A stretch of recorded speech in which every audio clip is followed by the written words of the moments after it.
다 함께 조용한 기도드림으로 영상으로 드리는 새벽 예배를 시작하겠습니다.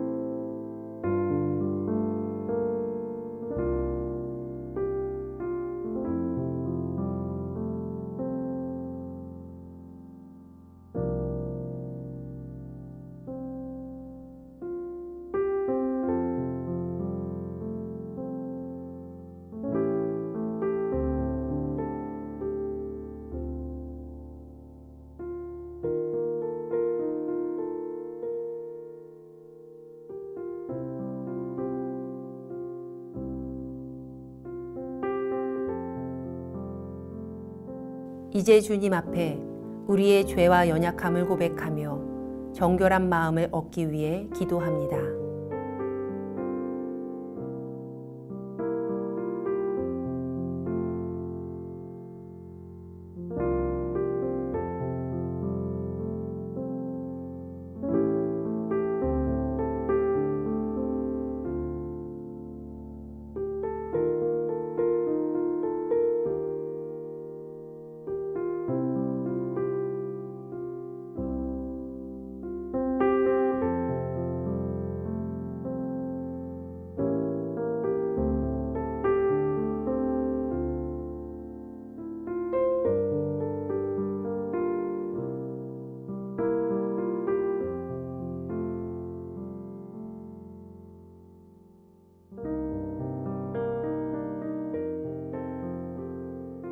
사도신경으로 우리의 신앙을 고백합니다.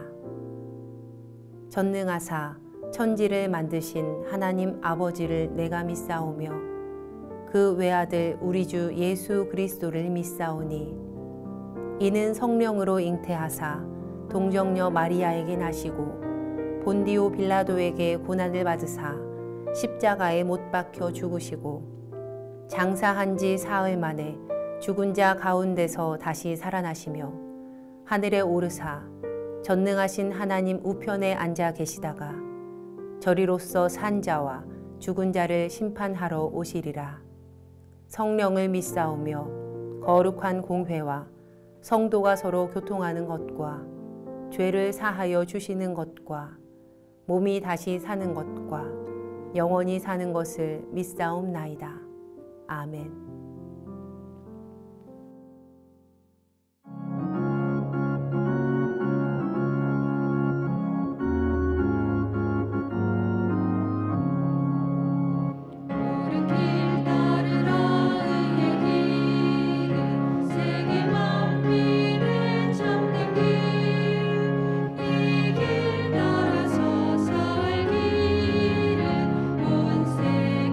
전하세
우리 교회 중보 기도의 제목을 보며 기도하겠습니다. 먼저 우리나라와 사회를 위해 중보합니다.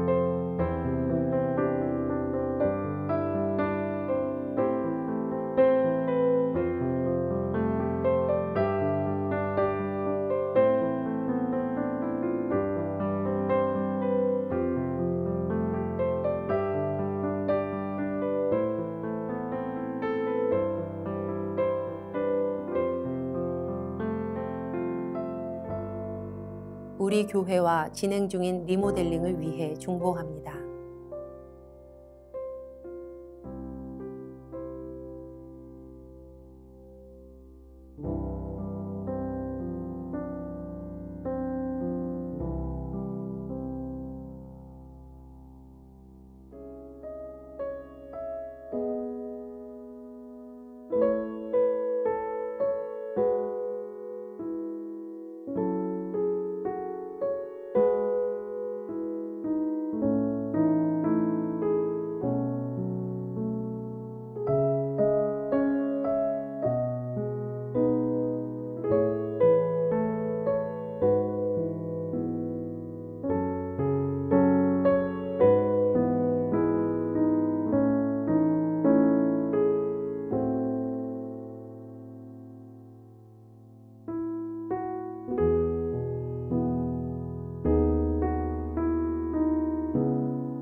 선교지를 위해 중보합니다.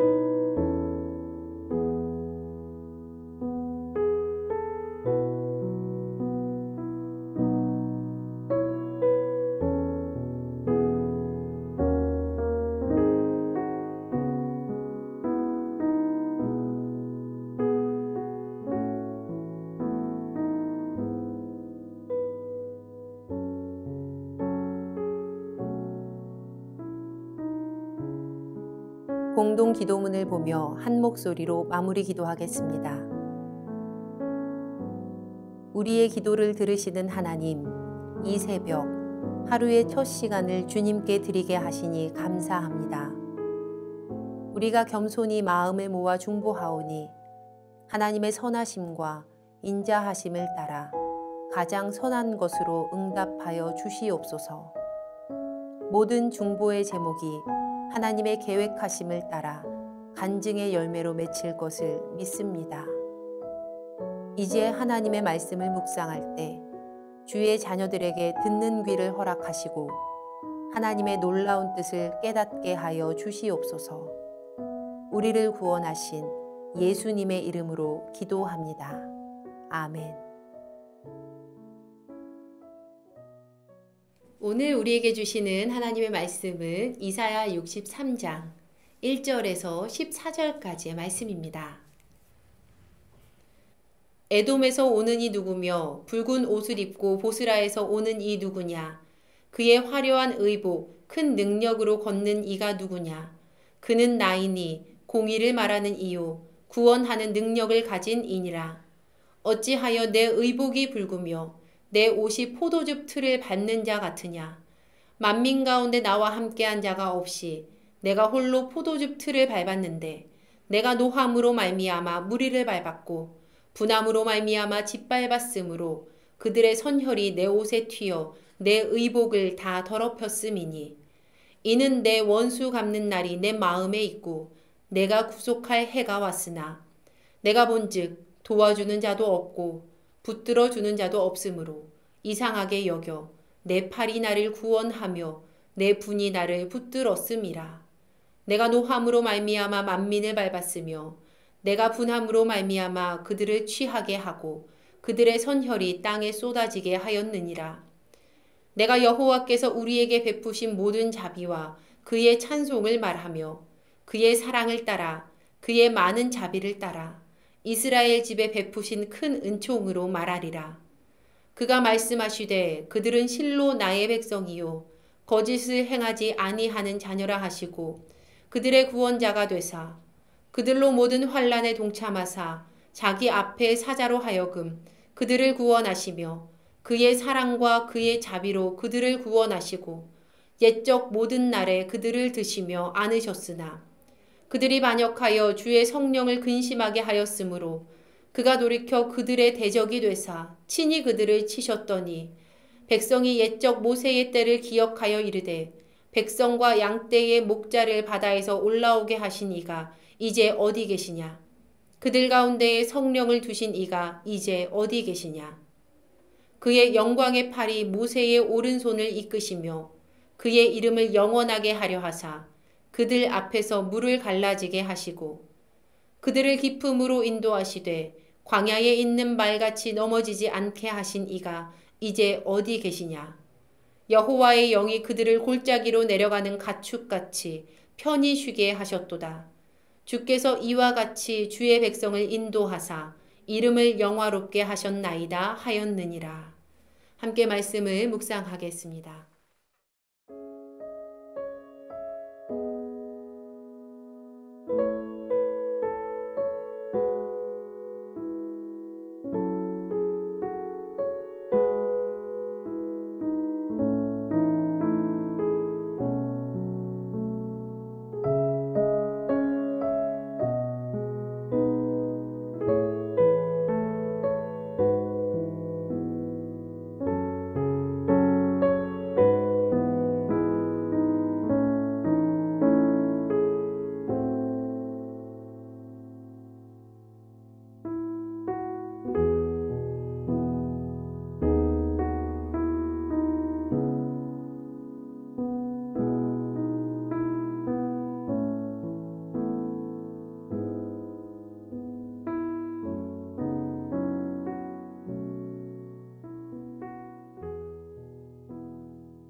우리는 잠잠하여 아무 일도 일어나지 않으면 그 대상이나 상황을 얕잡아 보거나 쉽게 생각하는 경향이 있습니다. 문학 작품에서도 사람들의 이러한 심리를 스토리 안에 활용하는 경우가 있는데요. 한 가지만 예로 들면 우리나라 고전 중에 춘향전. 이 춘향전에서 이몽룡이 과거에 급제하지 못한 척 거짓골을 보이니 사람들이 무시하죠. 하지만 끝에 가서 그 모든 모습이 역전됩니다. 지금 성경에 기록된 하나님의 일하심이 마치 사람들이 만든 이야기처럼 만들어진 이야기라는 의미는 절대 아닙니다. 제가 집중하기 원하는 것은요, 잠잠한 대상과 그러한 상황을 대하는 사람들의 어리석은 모습입니다. 이미 하나님께서는 이사야 56장에서 과거 오랫동안 잠잠하셨음을 밝히셨습니다. 하나님께서 이스라엘에게 내가 나를 경외하지 아니함은 내가 오랫동안 잠잠했기 때문이 아니냐라고 물으셨죠. 이처럼 하나님께서 오랜 시간 잠잠히 계셨을 때 하나님의 선택을 받은 민족, 선민이었던 이스라엘은 하나님이 계시지 않는 것처럼 하나님을 쉽게 대하며 살았습니다. 결국 그들은 그들의 죄로 인해 징계를 받게 되었고 바벨론의 포로가 되어서 오랜 시간을 보내죠. 그리고 하나님의 은혜로 포로기는 끝났고요. 구원과 위로, 회복을 허락받습니다. 그런데 하나님께서 잠잠히 계셨을 때에, 즉 예루살렘이 바벨론에 의해서 멸망당할 때 이스라엘뿐 아니라 이웃의 이방 국가들도 하나님을 멸시하는 어리석은 태도를 취했던 것 같습니다. 아마도 당시 전쟁은 신들의 전쟁이었기 때문에 이스라엘이 패전하고 멸망했다는 것은 어디까지나 그들의 입장에서 보면 이런 생각을 하는 거죠. 하나님께서 전쟁에 패배하셨다라는 의미였기 때문일 겁니다. 당연히 그들의 어리석은 믿음이요 진실은 아니에요. 하지만 당시 이방 민족들은 그렇게 생각했던 것 같아요. 사실 하나님께서 잠잠히 계셨다는 것은 이방인이라 할지라도 그들에게 하나님께로 돌이킬 수 있는 회개와 기회를 주셨다는 것이고, 비록 잠잠하셨으나 가장 가까이에서 그들을 감찰하면서 다 보고 계신다라는 의미였는데 말입니다. 하나님의 속삭이는 소리를 듣지 못한 이들은 결국 어느 날인가 우레소리 같은 하나님의 음성을 듣게 된다라는 말이 있습니다. 오늘 본문 63장에 앞선 3개의 장에서는요. 그러니까 60장, 61장, 62장에는 부정적인 내용이 전혀 없이 선민의 신앙 회복을 통한 복된 미래에 대한 말씀만 기록되어 있습니다. 그런데 이 말씀에서 이어지는 오늘 본문은요. 그러니까 시작되는 6개의 절을 통해서 앞선 장들의 분위기를 완전히 바꿔버립니다. 오늘 본문에는 시작부터 에돔의 심판에 대한 내용이 기록되어 있어요. 에돔은 이스라엘과 형제지간인 그러한 이들이었습니다. 창세기는 에돔이 조상 에서와 이스라엘의 조상 야곱이요 같은 어머니에게서 나온 형제지간임을 밝힙니다. 창세기에서 에서와 야곱은 결국 화해를 하죠. 그런데 왕정이 도입된 이후 시대에 그들의 후손인 이스라엘과 에돔의 관계는요, 대체로 비우호적이었습니다. 특별히 유다가 바벨론에 의해서 멸망당한 이후 에돔은요, 유다의 철천지 원수처럼 행동을 하는데요. 오바댜의 말씀을 보시면요, 예루살렘이 함락당할 때 에돔 사람들은 바벨론 편에 서서 완벽히 이스라엘의 원수가 되어서 처신했습니다. 만약 그들이 이스라엘은 하나님의 선택을 받은 민족이고 모든 일들이 하나님의 손에 있음을, 어떤 상황 속에서도 하나님의 주권이 우선임을 인정했다면 에돔은 이스라엘에게 그렇게 행동하진 않았을 거예요. 그들은 선을 넘었습니다. 그러자 이제 이스라엘을 괴롭히고 조롱했던 에돔에게도 잠잠히 임하셨던 여호와 하나님께서 누구라도 두려워할 용사의 형상으로 등장하십니다. 예언자가 망루에서 밖을 감시하는 파수꾼이 되어서 붉은 옷을 입고 에돔에서부터 오는 이에게 질문을 하는데요. 그 질문을 받은 그분은 바로 에돔과의 전장에서 돌아오시는 용사 여호와 하나님이셨습니다. 오늘 본문에서 하나님은 용사가 되셔서 직접 답변하십니다.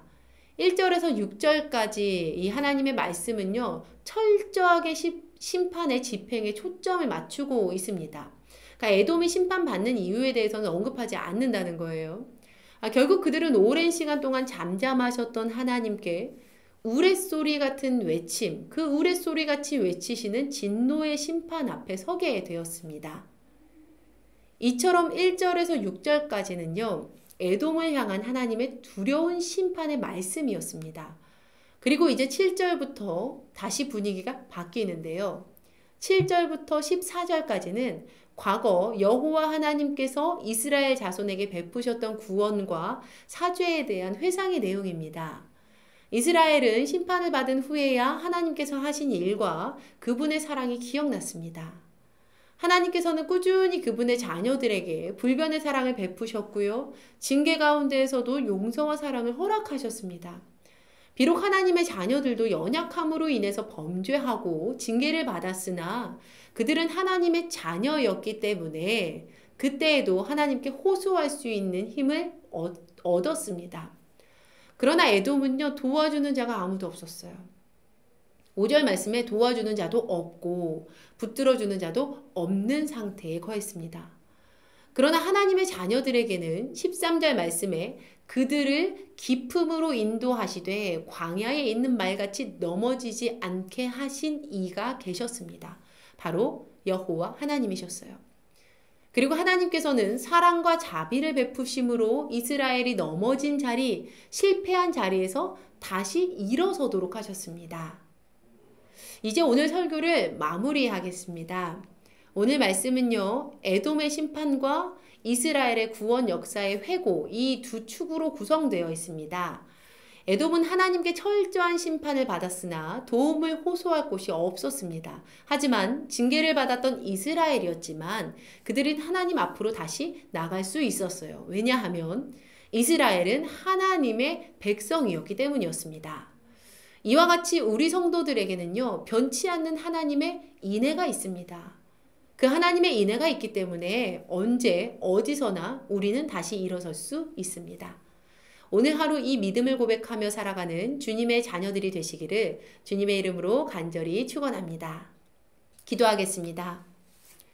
하나님 아버지 감사합니다.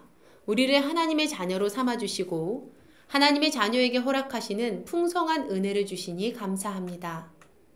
이 세상에서 살아갈 때 하나님께서 우리를 다시 일으켜 세우심을 믿음으로 담대히 살아가게 하시옵소서. 부족하고 연약하여 죄를 지을 때도 깨닫게 하시고 다시 세우실 주님을 높여 찬양합니다. 오늘 우리가 묵상한 말씀이 우리 삶의 간증이 되게 하여 주시옵소서. 우리를 구원하신 예수님의 이름으로 기도합니다. 아멘. 주님께서 가르쳐 주신 기도하겠습니다. 하늘에 계신 우리 아버지여, 이름이 거룩히 여김을 받으시오며 나라가 임하시오며 뜻이 하늘에서 이루어진 것 같이 땅에서도 이루어지이다. 오늘 우리에게 일용할 양식을 주시옵고 우리가 우리에게 죄 지은 자를 사하여 준 것 같이 우리 죄를 사하여 주시옵고 우리를 시험에 들게 하지 마시옵고 다만 악에서 구하시옵소서. 나라와 권세와 영광이 아버지께 영원히 있사옵나이다. 아멘. 각자의 기도 제목과 중보의 기도를 따라 기도하시겠습니다.